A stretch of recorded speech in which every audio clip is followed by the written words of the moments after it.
नमस्कार। आज हम जिस अहम विषय की गहराई में जाने वाले हैं वो है 2026 की अपरा एकादशी।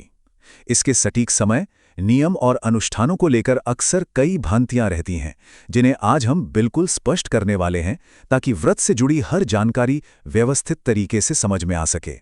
तो चलिए बिना किसी देरी के शुरू करते हैं।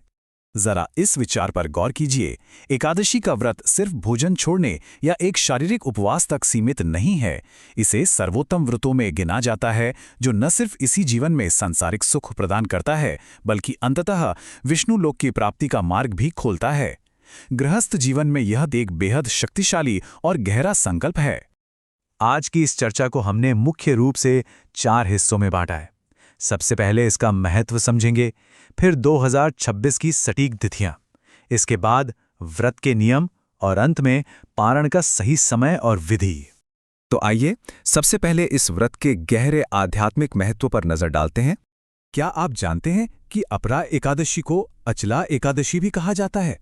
ज्येष्ठ माह के कृष्ण पक्ष में आने वाला यह पवित्र दिन पूरी तरह से भगवान श्री हरि विष्णु के अपरा स्वरूप की पूजा को समर्पित है। ऐसी मान्यता है कि पूरे निष्ठा के साथ किया गया यह व्रत जीवन के सभी ताप और पापों को जड़ से नष्ट कर देता है। अब अक्सर ये लगता है कि ऐसे कठोर व्रत तो केवल साधु सन्यासियों के लिए ही होते हैं, है ना? लेकिन मूल ग्रंथों में यह स्पष्ट रूप से कहा गया है कि यह उत्तम व्रत प्रत्येक सद्गृहस्थ को आवश्यक रूप से करना चाहिए। पारिवारिक जीवन की आपाधापी और जिम्मेदारियों के बीच भगवान नारायण की भक्ति का ये एक बेहद अनुशंसित मार्ग है। महत्व समझने के बाद अब आते हैं सबसे जरूरी हिस्से पर, तारीखें और समय। अपने कैलेंडर में 13 मई का दिन मार्क कर लीजिए। 2026 में बुधवार का वो दिन है जिस दिन अपरा एकादशी का मुख्य उपवास रखा जाएगा। लेकिन ध्यान रहे, व्रत की पूरी प्रक्रिया केवल इसी एक दिन तक सीमित नहीं है। देखिए, तिथियों का ये गणित कभी कभी थोड़ा उलझावा लग सकता है। आइए इसे सुलझाते हैं।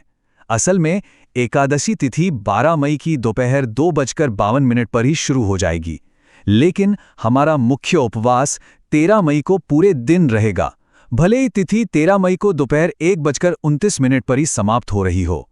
और अंत में व्रत का समापन यानी पारण 14 मई की सुबह होगा, जिसके लिए एक बहुत ही सटीक समय सीमा दी गई है। अगर इसे हम आसान शब्दों में समेटें तो तिथि 12 मई को शुरू होगी, 13 मई को हमारा पूरे दिन का व्रत रहेगा और 14 मई की सुबह पारण किया जाएगा। पारण का ये समय सुबह 5:31 से 8:14 तक रहेगा। जो भी लोग इस व्रत का पालन कर रहे हैं, उनके लिए इन सटीक समय सीमाओं को नोट करना बिल्कुल अनिवार्य है। तिथियों के बाद चलिए आगे बढ़ते हैं व्रत के नियमों और सावधानियों की तरफ। सच कहूं तो ये कोई एक दिन का काम नहीं है, ये एक गहरी 3 दिवसीय प्रतिबद्धता है। दशमी यानी एक दिन पहले से ही आहार को लेकर पाबंदियां शुरू हो जाती हैं। फिर एकादशी के दिन मुख्य व्रत और रात में जागरण होता है। अंत में द्वादशी को दान और पारण के साथ ये अनुष्ठान पूरा होता है। ये क्रमिक दृष्टिकोण ही इस व्रत की गंभीरता को दर्शाता है। नियमों की बात करें तो कुछ बातें बिल्कुल स्पष्ट हैं। दशमी के दिन से ही चावल का त्याग कर देना चाहिए और ब्रह्मचर्य का पालन अनिवार्य है। इसके अलावा यदि संभव हो तो भूमि पर सोने की सलाह दी जाती है।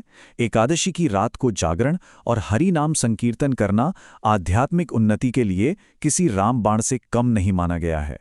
अब बात करते हैं पारण की, यानी इस कठिन व्रत को खोलने की सही विधि क्या है। पारण में एक शर्त बिल्कुल पक्की है, दान।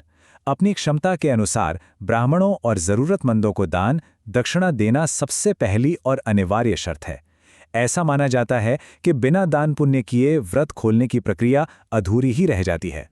दान करने के बाद व्रत खोलने के कई सुंदर विकल्प मौजूद हैं। आप तुलसी मिले हुए गंगा जल से या भगवान के चरणामृत से पारण कर सकते हैं। अगर समय की कमी है तो मुख में केवल चावल का एक दाना डालकर भी व्रत खोला जा सकता है।